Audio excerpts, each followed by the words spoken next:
Hey, Chef Billy Parisi here with Heinen's Grocery Stores. Thanks so much for stopping in today. I've got a fantastic recipe for stir fry.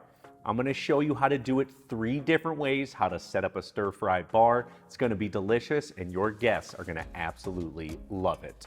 One of my absolute favorite things about setting up a food bar is that it gives people options. If you're anything like me, maybe you have some picky family members, my daughter. So this way you can customize it so that everyone's happy. There's leftovers. It's just an awesome concept.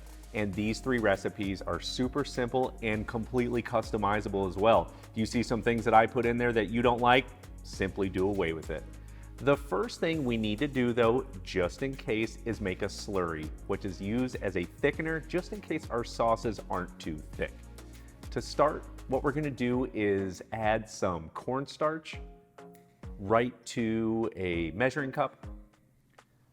Next, we're simply going to pour in some cold water. Go ahead and grab a spoon or a really small whisk if you have it, and completely combine it together, mix it well so that it's smooth. And again, I can't say this enough, I'm not sure you'll even need this, but there's nothing worse than being in the middle of cooking and thinking, oh man, I sure wish this was thicker. This will be right there for you to pour in a little bit just in case you need it.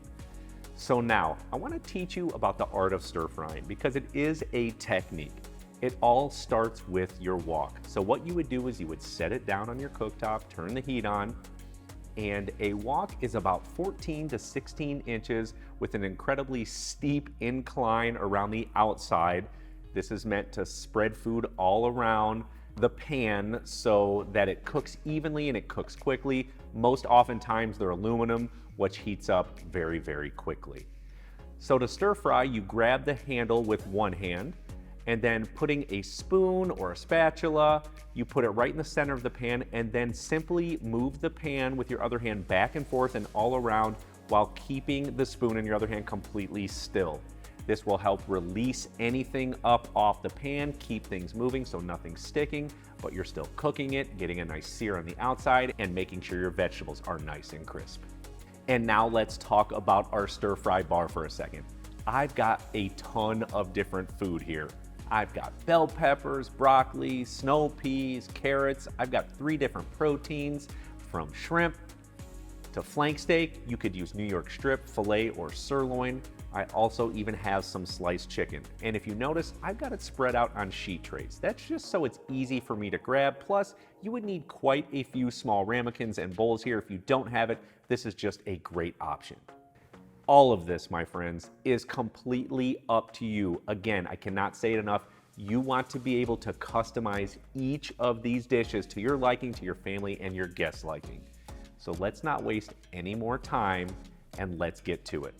With your wok on the burner, go ahead and turn the heat up to high. Get that flame going. Next, I'm gonna add in a little bit of canola oil. You can certainly use another oil, even sesame oil would be great. What you wanna do is wait for this oil to begin to smoke, just like you see here. Let's immediately add in our thinly sliced steak, and then push the steak around, sort of fan it out around the pan, just so that it cooks and it's not clumped up. Get that nice little brown. And then what you want to do after maybe 1 to 1.5 minutes is begin to stir fry it. So again, grab the handle with your one hand, using a spoon, spatula, or even tongs in this case. In your other hand, move it back and forth. We just want to cook this for maybe 30 more seconds. At this point, it looks great, but let's go ahead and set it to the side on a plate. Return that wok back to the burner. There still should be plenty of oil in there and even some meat drippings left over. This is totally fine. We are next gonna add in some bell peppers, red, green, and yellow, followed up with some sliced yellow onions, some broccoli florets, some green onions. Next, I've got a little bit of finely minced garlic and ginger, some sliced shiitake mushrooms, and now let the stir frying begin. This is only gonna take about 2 minutes or so. Just stir fry because we wanna get a light brown on the outside. We still want our vegetables to be nice and crisp. And if you like a little bit more well done cooked broccoli, you could actually pre-boil it in a little bit of hot water and then chill it. It's kind of time consuming, so you can absolutely cook it in that wok with everything else as it will continue to cook. Now, after you've stir fried for a couple minutes, we're now gonna add the meat right back into that wok. Go ahead next and put in some oyster sauce, some soy sauce. We're gonna hit it with a bit of sugar. Then we're gonna stir fry this for maybe 30 to 45 seconds. You can see that it's actually nice and thick. The sauce is, probably thanks to the oyster sauce. It's sticking to the vegetables nicely. Nothing is thin. This looks fantastic. So remove it from the burner. Go ahead and put it right into your serving bowl. We're going to sprinkle on some sesame seeds over top.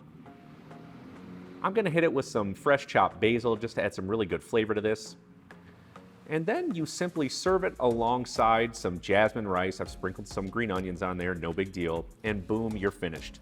Super simple to do, just like I showed you, and make it customizable to your liking. Now for the shrimp stir fry. In that wok, obviously high heat, put in your oil. We're gonna add in the shrimp. Just gonna cook this for maybe 2 minutes, just like the meat. We want to move it around the pan just so that each side cooks and nothing is steaming. Get a nice light brown on these, on the edges. The shrimp will turn pink. Stir fry for 30 seconds. Just like in the last recipe, we're gonna set the shrimp to the side. Put that pan right back on the burner. And what we're gonna do now is add in some more bell peppers, red, yellow, and green. Some sliced onions. Next, some green onions and sugar snap peas together. We're gonna stir fry for maybe 1 to 2 minutes. Again, we just want it to be lightly brown on the outside, but still crisp in the center. At this point, go ahead and add the shrimp right back in there. I'm gonna change the sauce up a little bit with a little sweet and heat. Got a nice sweet chili sauce we're gonna put in there. It's nice and thick, got great flavor. Next, some soy sauce. We are gonna completely mix that together. And now I'm gonna add in some rice noodles. You can use the thin or the thick or the pad thai, totally up to you. They are pre-cooked, by the way. Mix that around, get all those ingredients to infuse. Smells amazing. We're gonna serve it up in a bowl or on a plate. And then I'm gonna garnish with some fresh chopped cilantro. And that is the shrimp stir fry. Just like the meat one, super easy to pull off. You can do this. Now let's do a chicken fried rice recipe. I love this, so simple. It's exactly like the other recipes. Starting off with a hot pan, we're gonna hit it with some oil. When it smokes, add in some chicken. We're gonna immediately move that around outside of the pan. We're gonna add in a few eggs here. Just like before, cook it 1.5 to 2 minutes, and then begin to stir fry it. The eggs will start to cook and resemble scrambled eggs. The chicken will continue to cook. After about 30 to 45 seconds, we're gonna take everything out of that pan, set it to the side on a plate, put the pan back on. We need to put in a little bit more oil. And then we're gonna add in some carrots, peas, yellow onions, snow peas. We're gonna stir fry again just for 1 to 2 minutes on high heat. Remember, this whole thing is always on high heat. Go ahead and add the chicken and eggs back in. We're next gonna add in some cooked jasmine rice. We're gonna stir fry this together for 1 more minute. We're gonna, similar to the steak, we're gonna add in some oyster sauce, some soy sauce. We're gonna stir fry this together, get all those wonderful flavors together and infused. Remove it from the burner, put it in a bowl, and then we're gonna garnish with some sesame seeds. And then, of course, last but not least, some green onions. I don't know why, but I absolutely love this one. And all of these recipes are just so good. The steak has got great savory flavor with the basil. The shrimp's got a nice sweet kick to it, and then the cilantro at the end. And then, of course, the chicken fried rice is just so excellent. You will absolutely love these. The options for stir fry are completely endless. I mean, you can mix and match all of these ingredients. You could even add more. If you wanted to put pineapple in with your shrimp, so be it. Have fun with this. Get really good at stir frying. Apply these techniques to all your cooking. I've got a lot to eat here, so we will see you soon.